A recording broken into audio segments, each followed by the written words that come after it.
Guillaume et Louis sont dans deux classes différentes. Le professeur de Louis donne toujours des examens avec 30 questions, tandis que le professeur de Guillaume donne toujours des examens avec 24 questions. Même si les deux classes ont un nombre différent d'examens, leurs professeurs leur ont dit que le nombre total de questions d'examen par an est le même pour les deux classes. Quel est le nombre minimal de questions d'examen que Louis et Guillaume doivent s'attendre à avoir par an? Il y a beaucoup d'informations dans ce problème, mais on va décortiquer tout ça ensemble. Donc on nous dit que dans la classe de Louis, ils ont des examens avec toujours 30 questions par examen. Tandis que dans la classe de Guillaume, ils ont des examens avec 24 questions par examen. Et on nous dit que les deux classes peuvent avoir un nombre différent d'examens, mais qu'à la fin de l'année, ils auront tous répondu au même nombre de questions. Donc ça veut dire, par exemple, pour la classe de Louis. On va regarder ce qui se passe. Pour la classe de Louis. Pour la classe de Louis. Au bout du premier examen, ils auront répondu, ou en tout cas ils auront travaillé sur combien de questions? Eh bien 30 questions, puisqu'il y a 30 questions par examen. Donc si 0 c'est ici, au bout du premier examen, ils ont répondu à 30 questions. Au bout du deuxième examen, ils auront répondu à combien de questions à ton avis? Eh bien oui, 2 fois 30 questions, c'est-à-dire 60 questions. Au bout du troisième examen, ils auront répondu à 3 fois 30 questions, 90 questions. Au bout du quatrième examen, ils auront répondu à 120 questions. Au bout du cinquième examen, s'il y en a 5, ils auront répondu à 150 questions. Et on pourrait encore continuer à compter le nombre de questions. Mais on va s'arrêter là pour l'instant et on va regarder ce qu'il se passe pour la classe de Guillaume. Guillaume. Alors, au bout du premier examen, à combien de questions est-ce qu'ils auront répondu? Eh bien, ils auront répondu à 24 questions, puisqu'il y a 24 questions par examen. Au bout du deuxième, ils auront répondu à 2 fois 24, c'est-à-dire 48 questions. Au bout du troisième examen, ils auront répondu à 72 questions. Au bout du quatrième examen, ils auront répondu à 4 fois 24 questions, c'est-à-dire 96 questions. Au bout du cinquième examen, ils auront répondu à combien de questions? À 5 fois 24 questions, c'est-à-dire 120 questions. Au bout du sixième examen, ils auront répondu à combien de questions? 144 au total, etc. On pourrait encore continuer.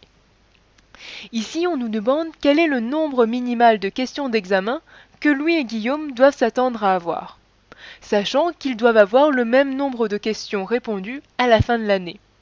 Donc, en fait, ce qu'on cherche, c'est le plus petit nombre de questions pour lequel, à la fin d'un examen, la classe de Louis et la classe de Guillaume ont répondu au même nombre de questions. Eh bien, si on regarde notre dessin, on a trouvé notre réponse. C'est ici, 120. Au bout du 1, 2, 3, 4e examen pour la classe de Louis et au bout du 5e examen pour la classe de Guillaume, les deux classes auront travaillé sur 120 questions.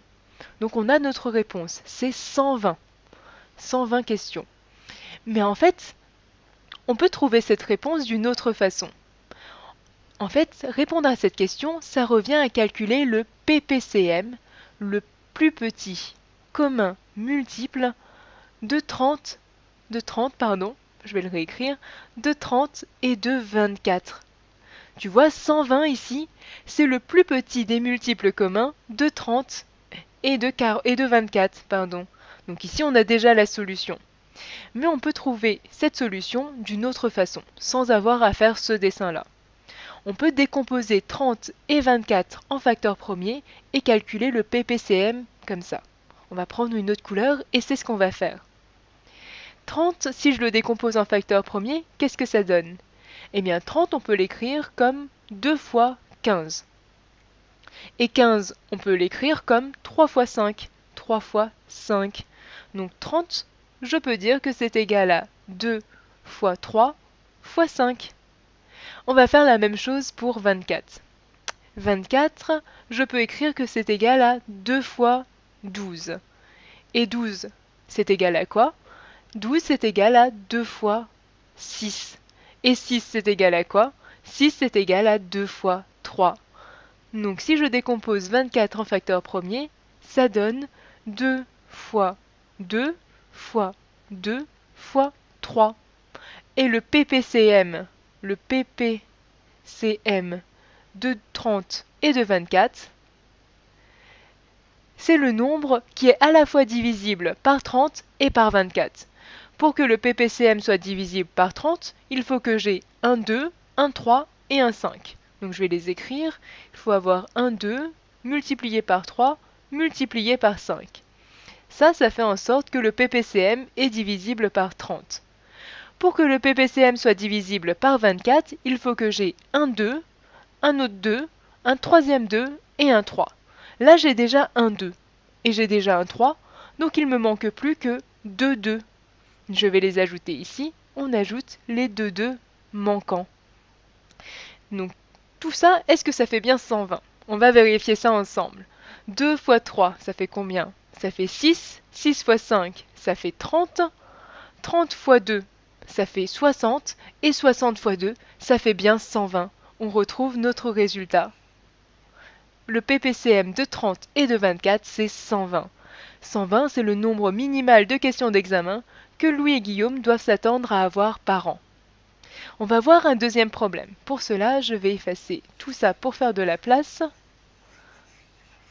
Et on va étudier un deuxième problème. Donc, l'énoncé du deuxième problème, c'est celui-ci. On nous dit, Irène a acheté un paquet de 21 cahiers ainsi que 30 crayons. Elle veut utiliser tous les cahiers et tous les crayons pour composer des paquets identiques de fournitures pour ses camarades de classe. Quel est le plus grand nombre de paquets identiques qu'elle peut faire avec toutes ces fournitures? En fait, ce problème-là, ça revient à calculer le PGCD, le plus grand commun diviseur de 21 et de 30. Ce qu'on cherche à faire, c'est trouver le plus grand nombre par lequel on peut diviser 21 et 30, parce qu'Irène veut utiliser toutes ces fournitures-là pour faire des paquets identiques qu'elle va distribuer à ses camarades. Donc on va calculer le PGCD de 21 et de 30. Pour cela, on va décomposer 21 et 30 en facteurs premiers. Donc 21, je vais par exemple l'écrire en bleu. 21, est-ce que c'est divisible par 2? Non, ce n'est pas divisible par 2, mais c'est divisible par 3. 21, c'est égal à 3 fois 7. Et nous avons ici notre décomposition en facteurs premiers. 21, c'est égal à 3 fois 7. On va chercher la décomposition en facteurs premiers de 30. On l'a déjà fait plusieurs fois, donc ça devrait être assez facile. 30, c'est égal à 2 fois 15. Et 15, c'est égal à 3 fois 5. Donc on peut écrire que 30, c'est égal à 2 fois 3 fois 5. Maintenant, on va chercher le plus grand commun diviseur de 21 et de 30. Bien, le plus grand commun diviseur, c'est le produit de tous les facteurs que 21 et 30 ont en commun.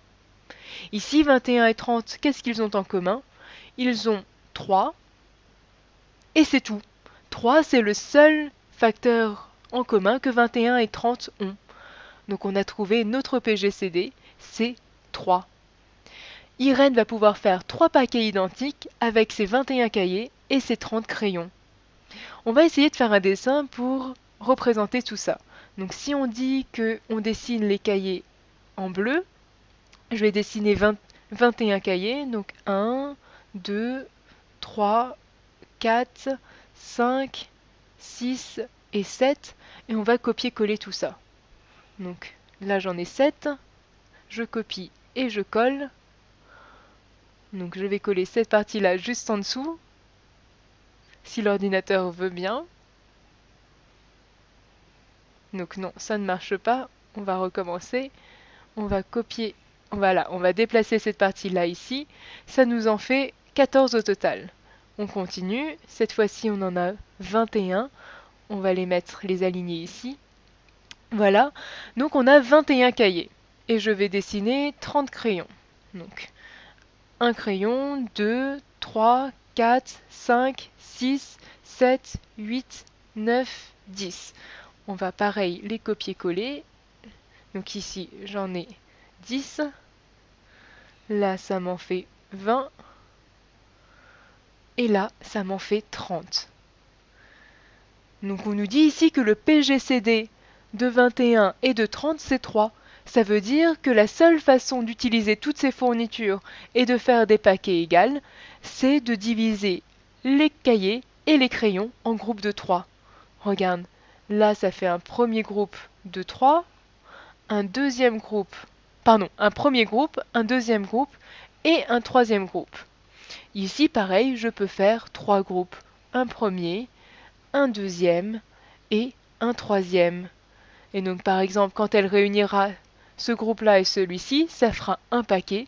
Celui-ci et celui-ci, ça fera un deuxième paquet. Et celui-ci, ça fera un troisième paquet. Chacun des 3 paquets est bien identique. Et c'est le nombre maximal de paquets qu'on peut faire.